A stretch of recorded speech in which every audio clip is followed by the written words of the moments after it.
Assalamualaikum warahmatullahi wabarakatuh. Kembali lagi bersama saya Abdul Basit.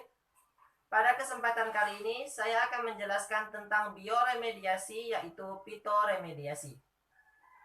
Sebelumnya, kita harus tahu dahulu apa itu bioremediasi. Jadi, bioremediasi adalah proses membersihkan lingkungan yang terkontaminasi dari polutan kimia dengan menggunakan makhluk hidup untuk mendegradasi materi berbahaya menjadi materi yang kadar bahayanya berkurang. Di lingkungan, tanaman dan mikroba dapat mengabsorpsi dan mendegradasi sejumlah besar polutan dan bahan kimia sehingga bahan tersebut menjadi tidak berbahaya. Apa itu fitoremediasi? Fitoremediasi berasal dari kata Inggris yaitu phytoremediation yang tersusun atas dua kata yaitu phyton dan remediation. Kata phyton sendiri berasal dari bahasa Yunani yang artinya tumbuhan, sedangkan remediation berasal dari kata Latin yaitu remedium yang artinya menyembuhkan. Jadi, fitoremediasi adalah upaya penggunaan tanaman dan bagian-bagiannya untuk dekontaminasi limbah dan masalah-masalah pencemaran lingkungan, baik secara ex situ menggunakan kolam buatan maupun in situ langsung di lapangan pada tanah atau daerah yang terkontaminasi limbah. Proses fitoremediasi terbagi atas beberapa mekanisme. Yang pertama yaitu phytoextraction, yaitu suatu proses tumbuhan menarik zat kontaminan dari media yang tercemar sehingga terakumulasi di sekitar akar tumbuhan atau tersalurkan ke bagian lain pada tumbuhan. Beberapa tanaman disebut sebagai hiperakumulator, yaitu tanaman yang dapat menyerap kandungan logam lebih banyak daripada tanaman lain pada umumnya.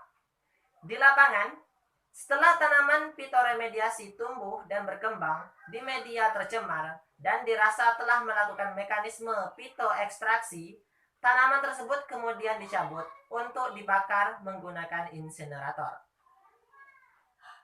Yang kedua yaitu rhizofiltration, suatu proses absorpsi atau penyerapan zat kontaminan oleh akar untuk menempel pada akar tersebut sehingga membentuk suatu lapisan tipis pada permukaannya.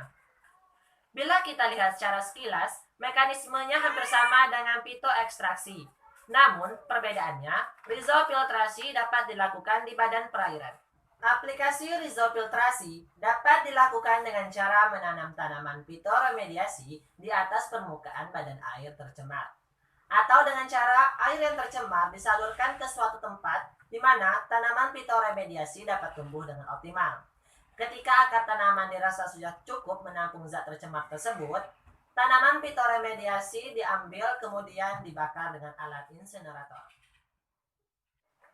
Yang ketiga yaitu phytostabilization, suatu proses yang dilakukan oleh tanaman untuk mentransformasi polutan di dalam tanah menjadi senyawa yang non-toksik tanpa menyerap terlebih dahulu polutan tersebut ke dalam tubuh tanaman. Jadi, hasil transformasi dari polutan tersebut tetap berada di dalam tanah atau lebih tepatnya menempel pada akar tumbuhan tersebut. Zat-zat kontaminan akan menempel erat pada akar sehingga tidak akan terbawa oleh aliran air dalam media tercemar.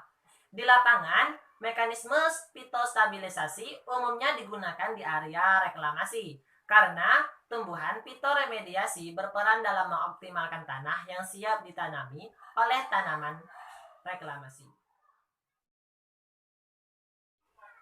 Yang keempat yaitu rizodegradasi, suatu proses penguraian zat-zat kontaminan di sekitar akar tumbuhan oleh aktivitas mikroba yang bersimbiosis pada akar tanaman tersebut.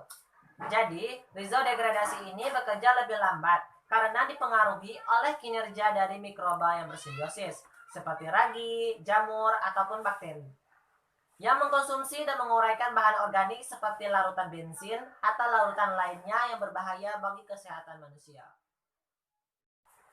Yang kelima yaitu fitodegradasi, suatu proses yang dilakukan tumbuhan untuk menguraikan rantai molekul yang kompleks menjadi bahan yang tidak berbahaya dengan bantuan enzim. Jadi, hasil rombakan zat kontaminan tersebut tersusun atas molekul yang lebih sederhana dan dapat berguna bagi tumbuhan itu sendiri. Proses ini dapat berlangsung di seluruh bagian tumbuhan, baik itu akar, batang, maupun daun. Jadi, fitodegradasi ini cocok untuk menanggulangi pencemaran dari herbisida dan pencemaran klorin. Yang keenam yaitu phytovolatilization. Suatu proses yang bekerja di bagian atas dari tumbuhan, yaitu daun, melalui proses transpirasi. Pada mekanismenya, zat tercemar yang terserap oleh tanaman fitoremediasi akan dirombak oleh tanaman tersebut dan menghasilkan zat lain yang tidak berbahaya. Hasil rombakan tersebut akan ditranspirasi kemudian menguap ke atmosfer. Tidak semua tanaman berperan sebagai tanaman fitoremediasi. Jadi, terdapat persyaratan khusus agar tanaman tersebut tergolong ke dalam tanaman fitoremediasi. Yang pertama yaitu mampu tumbuh dengan cepat pada kondisi lingkungan yang toksik. Yang kedua, mampu mengkonsumsi air dengan jumlah yang banyak di waktu yang singkat. Yang ketiga, mampu mendekontaminasi atau meremediasi lebih dari satu polutan. Yang terakhir, yang keempat, yaitu resistensi yang tinggi terhadap polutan. Nah, ini adalah contoh dari tanaman fitoremediasi. Bunga matahari, lidah mertua, sirih Belanda, dan ada juga melati air. Jadi dapat disimpulkan bahwa fitoremediasi adalah upaya penanggulangan menggunakan tanaman dan bagian-bagiannya untuk mendekontaminasi limbah dan pencemaran lingkungan, di mana fitoremediasi ini memberi manfaat yang sangat nyata bagi lingkungan. Namun terdapat kelebihan dan kekurangan dari fitoremediasi, di mana kelebihannya teknik ini memiliki biaya pengeluaran yang lebih murah dibandingkan dengan bahan kimia. Sedangkan kekurangannya, tanaman tersebut akan bersifat toksik, sehingga jangan sampai dimakan oleh hewan ternak karena akan berbahaya. Demikianlah penyampaian materi mengenai fitoremediasi. Tak lupa pula saya ucapkan terima kasih kepada dosen pengampu mata kuliah bioteknologi, yaitu Bapak Nurul Asikin, SPD MPD. Saya akhiri dengan wassalamualaikum warahmatullahi wabarakatuh.